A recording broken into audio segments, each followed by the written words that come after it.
Con su permiso, presidente. El acceso a la justicia es uno de los derechos fundamentales consagrados en nuestra Constitución, que como legisladores debemos garantizar a todos los mexicanos sin importar la condición social, étnica o religiosa.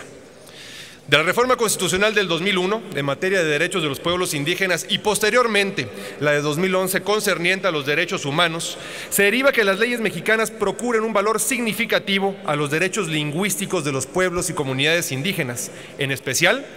en los casos en los que la autoridad inicia algún tipo de procedimiento jurídico sobre cualquier ciudadano miembro de estos pueblos, para que éste pueda ser asistido por un intérprete que le brinde la posibilidad de entender claramente las acusaciones, señalamientos o requerimientos de la autoridad. Tan solo en la península de Yucatán, donde se encuentra mi estado, Campeche,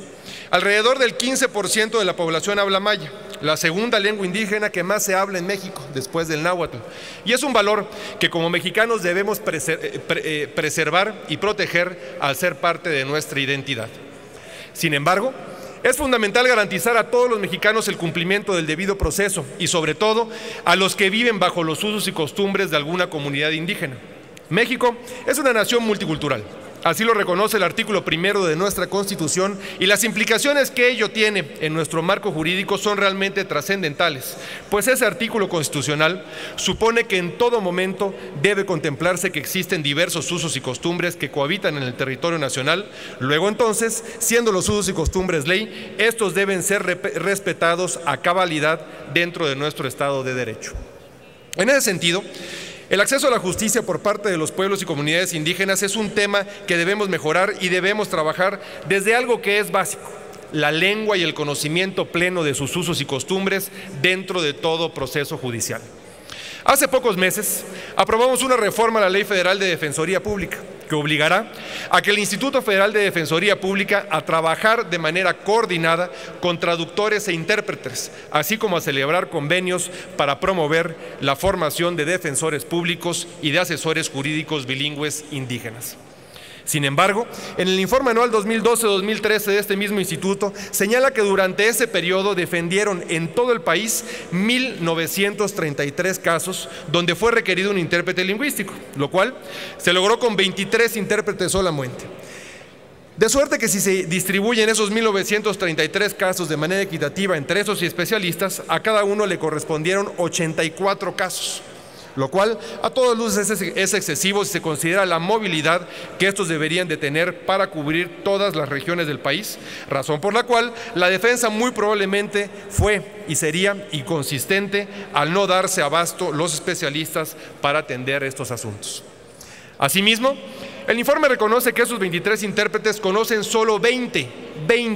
compañeras y compañeros senadores de las 68 lenguas indígenas y 364 variantes que existen en nuestro país, mismas que se encuentran reconocidas en el catálogo de lenguas indígenas nacionales del Instituto Nacional de Lenguas Indígenas.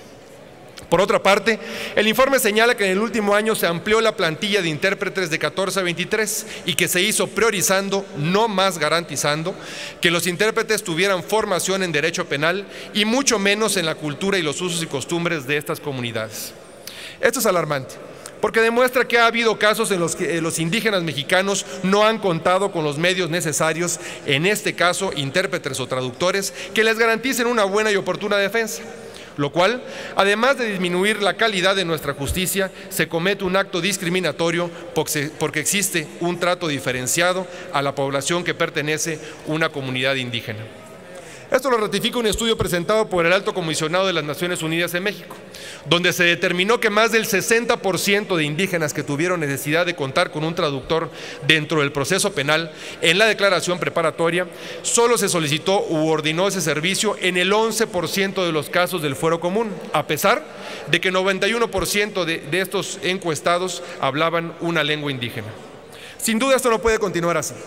en virtud de que con la promulgación del Código Nacional de los Procedimientos Penales se establece la oralidad de los juicios y además se exige que estos solo tendrán lugar cuando en el caso de ser necesario se encuentre presente el intérprete o traductor. Por lo tanto, es menester erradicar ese tipo de inconsistencias antes de que se convierta en un problema que haga ineficiente y discriminatorio nuestro sistema judicial. Con esta iniciativa, los exhorto a sumar acciones para que las comunidades indígenas tengan un efectivo acceso a la justicia y se coadyuve a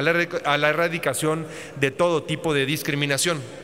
Esta propuesta coadyuva sin lugar a dudas a la consolidación de las modificaciones que se han aprobado recientemente a fin de asegurar un verdadero cumplimiento a lo estipulado en nuestra Constitución y en las recomendaciones internacionales, que no son otra cosa que garantizar la seguridad jurídica de todas y todos los mexicanos, incluyendo nuestros pueblos y comunidades indígenas. Por lo anteriormente expuesto y fundado, someto a esta honorable soberanía lo siguiente. Proyecto de decreto en la cual se reforma la fracción séptima del artículo 14 y se adiciona una fracción octava y novena al mismo artículo de la ley para prevenir y eliminar la discriminación, para quedar como sigue.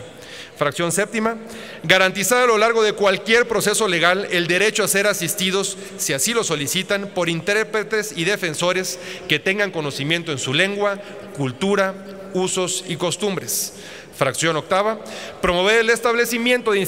institutos estatales de formación de intérpretes que se especialicen en las lenguas, usos y costumbres de los pueblos indígenas, de acuerdo al catálogo de lenguas indígenas nacionales del Instituto Nacional de Lenguas Indígenas. Y fracción novena: implementar campañas de comunicación a través de las cuales se difundan a la población en general la lengua, los usos y costumbres de las comunidades indígenas que habitan en el territorio nacional. Por su atención, muchas gracias.